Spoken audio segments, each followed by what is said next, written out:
والسلام على سید الانبیاء والمرسلین اما بعد فاعوذ باللہ من الشیطان الرجیم بسم اللہ الرحمن الرحیم۔ آئیے انشاءاللہ عز و جل آج ہم آپ کو اپنے یوٹیوب چینل پیغام قرآن میں انشاءاللہ معراج شریف کا واقعہ مختصراً انشاءاللہ آپ کی بارگاہ میں رکھیں گے، تو انشاءاللہ اس سے ہم بھی مستفید ہوتے ہیں اور آپ بھی انشاءاللہ یہ واقعہ سنیے۔ معراج شریف کی رات آپ صلی اللہ تعالیٰ علیہ وآلہ وسلم کے گھر کی چھت کھلی اور ناگہاں حضرت جبرائیل علیہ السلام چند فرشتوں کے ساتھ نازل ہوئے اور آپ کو حرم کعبہ میں لے جا کر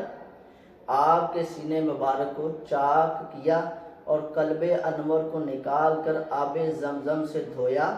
پھر ایمان و حکمت سے بھرے ہوئے ایک تشت کو آپ کے سینے میں اڈیل کر شکم کا چاک برابر کر دیا۔ پھر آپ براق پر سوار ہو کر بیت المقدس تشریف لائے۔ براق کو تیز رفتاری کا یہ عالم تھا، براق کی تیز رفتاری کا یہ عالم تھا کہ اس کا قدم وہاں پڑتا تھا جہاں اس کی نگاہ کی آخری حد ہوتی تھی۔ بیت المقدس پہنچ کر براق کو آپ نے اس حلقے میں باندھ دیا جس میں انبیاء علیہ السلام اپنی اپنی سواریوں کو باندھا کرتے تھے۔ پھر آپ نے تمام انبیاء اور رسولوں علیہ السلام کو وجوہ حاضر تھے 2 رکعت نماز نفل جماعت سے پڑھائی۔ جب یہاں سے آپ نکلے تو حضرت جبرائیل علیہ السلام نے شراب اور دودھ کے 2 پیالے آپ کے سامنے پیش کیے۔ آپ نے دودھ کا پیالہ اٹھا لیا، یہ دیکھ کر حضرت جبرائیل علیہ السلام نے کہا کہ آپ نے فطرت کو پسند فرمایا، اگر آپ شراب کا پیالہ اٹھا لیتے تو آپ کی امت گمراہ ہو جاتی۔ پھر حضرت جبرائیل علیہ السلام آپ کو ساتھ لے کر آسمان پر چڑھے۔ پہلے آسمان میں حضرت آدم علیہ السلام، دوسرے آسمان پر حضرت یحییٰ و حضرت عیسیٰ علیہ السلام سے جو دونوں خالہ زاد بھائی تھے ملاقاتیں ہوئیں اور کچھ گفتگو بھی ہوئی۔ تیسرے آسمان میں حضرت یوسف علیہ السلام، چوتھے آسمان میں حضرت ادریس علیہ السلام اور 5ویں آسمان میں حضرت ہارون علیہ السلام اور 6ٹھے آسمان میں حضرت موسیٰ علیہ السلام ملے اور 7ویں آسمان پر پہنچے تو وہاں حضرت ابراہیم علیہ السلام سے ملاقات ہوئی۔ وہ بیت المعمور سے پیٹ لگائے بیٹھے تھے جس میں روزانہ 70,000 فرشتے داخل ہوتے ہیں۔ بوقت ملاقات ہر پیغمبر نے خوش آمدید اے پیغمبر صالح کہہ کر آپ کا استقبال کیا۔ پھر آپ کو جنت کی سیر کرائی گئی، آپ کو جنت کی سیر کرائی گئی، دوزخ کی سیر کرائی گئی۔ اس کے بعد آپ سدرۃ المنتہا پر پہنچے۔ اس درخت پر جب انوار الہی کا پر تو پڑا تو ایک دم اس کی صورت بدل گئی اور اس میں رنگ برنگے کے انوار کی ایسی تجلی نظر آئی کہ جن کی کیفیت کو الفاظ ادا نہیں کر سکتے۔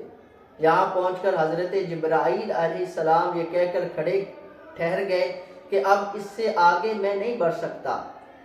پھر حضرت حق جل جلالہ نے آپ کو عرش بلکہ عرش کے اوپر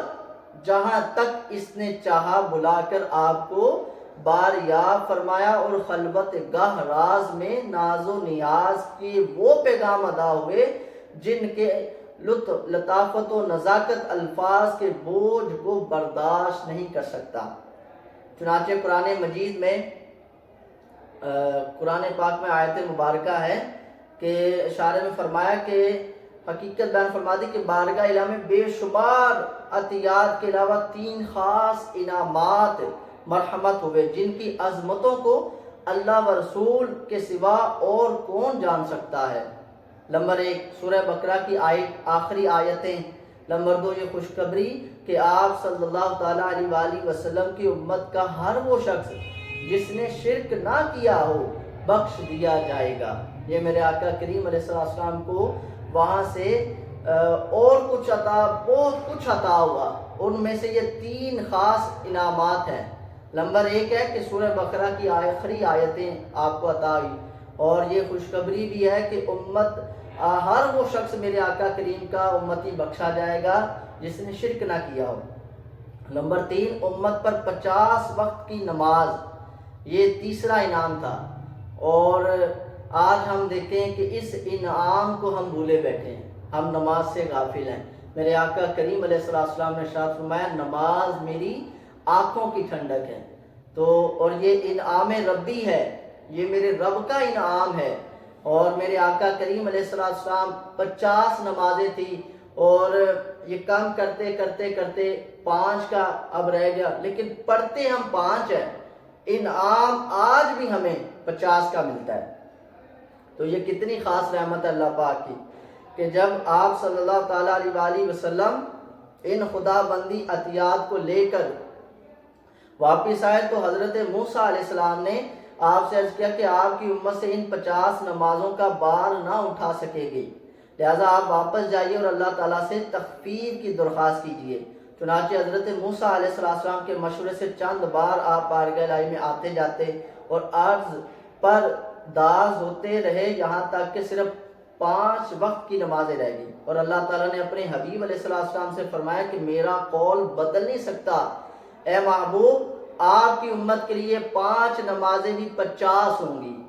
نمازیں تو 5 ہوں گی مگر میں آپ کی امت کو ان 5 نمازوں پر 50 نمازوں کا اجر و ثواب عطا کروں گا۔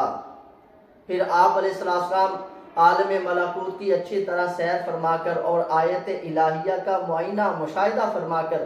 آسمان سے زمین پر تشریف لائے اور بیت المقدس میں داخل ہوئے اور براق پر سوار ہو کر مکہ مکرمہ کے لیے روانہ ہوئے۔